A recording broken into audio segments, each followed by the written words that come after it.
tous, merci de suivre Sibi vous corrige, une série de vidéos sur des corrections de dessins envoyées par vous, chers amis internautes. Nous avons aujourd'hui le dessin d'Alma du forum animé-fr.com.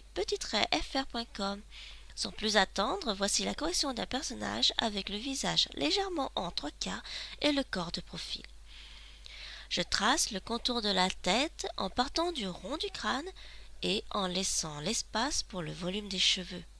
J'en profite pour tout de suite placer le cou. Avec un visage de cette forme, préfère prendre des proportions du corps dans les 6 à 7 fois la taille de la tête.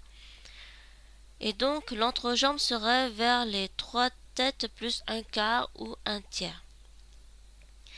Ici nous avons un personnage typé manga, mais dans un personnage plus comics ou réaliste, taille mannequin dans les proportions idéales, normalement un personnage devrait faire, son corps devrait faire 8 fois la taille de la tête, donc l'entrejambe se retrouverait vers les 4 fois la taille de la tête. Et à savoir qu'en général, il y a à peu près la valeur d'une tête entre la taille d'une femme et son entrejambe. Donc là, je façonne la silhouette en positionnant bien la taille, les fesses et ensuite les seins. Je positionne l'épaule et le coude se trouve toujours au niveau de la taille. Et le poignet toujours vers l'entrejambe. La main ne dépassant guère la paume de la main arrivant vers l'entrejambe. Voilà, j'ai placé également l'épaule cachée pour pouvoir positionner correctement le manche de l'arme. Et je calcule approximativement que le coude de son bras droit est relevé en direction de l'arrière-plan. Je prends en compte le volume de la main dont le poignet repose sur le manche. Il ne faut pas qu'on ait l'impression que le manche rentre dans la main. La taille de la main fait à peu près la hauteur entre le menton et le front, pas la totalité de la taille. De la tête.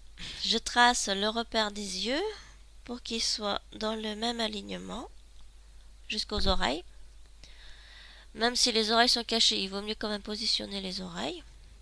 Et j'ai décalé la bouche pour qu'elle soit dans l'axe du nez.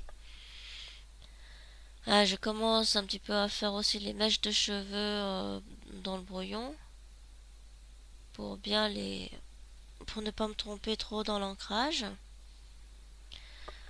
Et je fais le brouillon de l'arme, bien sûr toujours en dépassant du dessin original pour bien faire les courbes.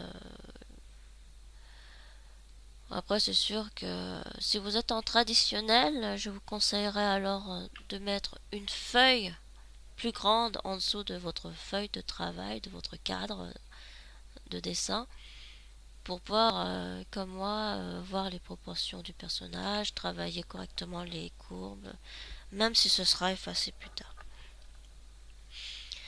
Et voilà, nous allons commencer l'ancrage du personnage.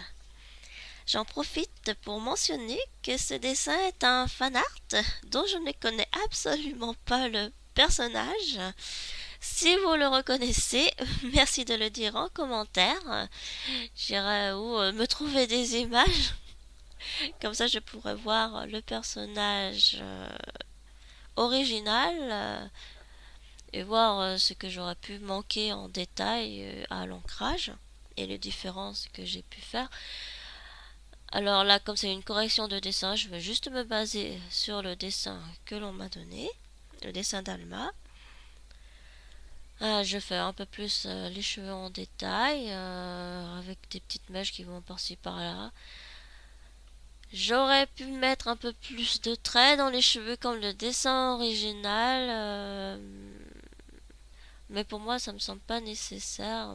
Il faut bien marquer les mèches les plus importantes, c'est beaucoup plus essentiel.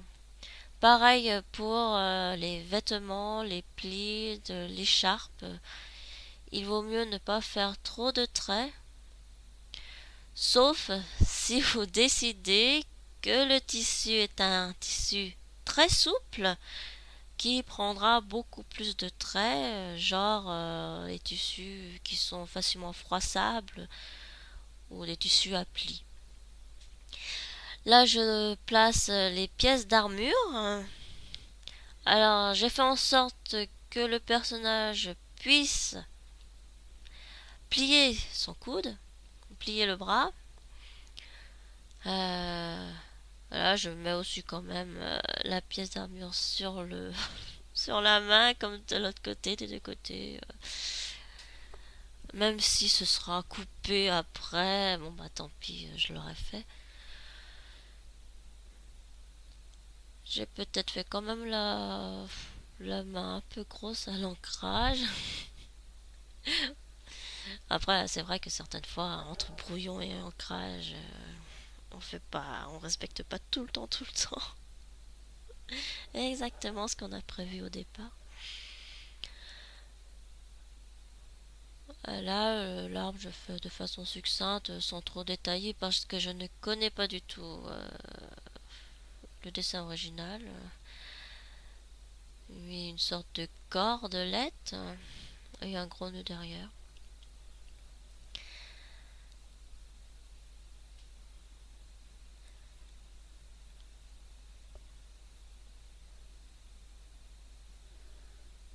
L'ancrage va bientôt se terminer. Je fais les cordes, les pompons. Je place tous les petits détails. Ensuite, en gros plan, je vais nettoyer à nouveau le line. Voilà, je fais dans les détails pour que cela ressemble un peu plus à une corde. Mais c'est vrai que sur des dessins beaucoup plus éloignés, on peut ne pas le faire aussi détaillé. Avec l'outil informatique, c'est beaucoup plus simple de gommer, je vous l'accorde, par rapport à un dessin traditionnel. J'ai fait les mèches un peu plus trop hautes par rapport à son crâne, je rectifie. Faut jamais avoir peur de rectifier finalement, hein. On a droit de se tromper aussi de temps en temps, hein, même quand on est aguerri, plus expérimenté. Je clean le line, enfin je nettoie en français. Et voilà, le dessin est terminé. Merci d'avoir regardé la vidéo. J'attends vos impressions, vos remarques, vos questions en commentaire. Ou alors vous pouvez me contacter sur ma page Facebook, Sibiogawa, ou mon site. N'hésitez pas à m'envoyer un dessin. Je préfère si possible des dessins originaux et surtout pas de copies. Je vous dis à bientôt pour de nouvelles vidéos. Bisous à tous.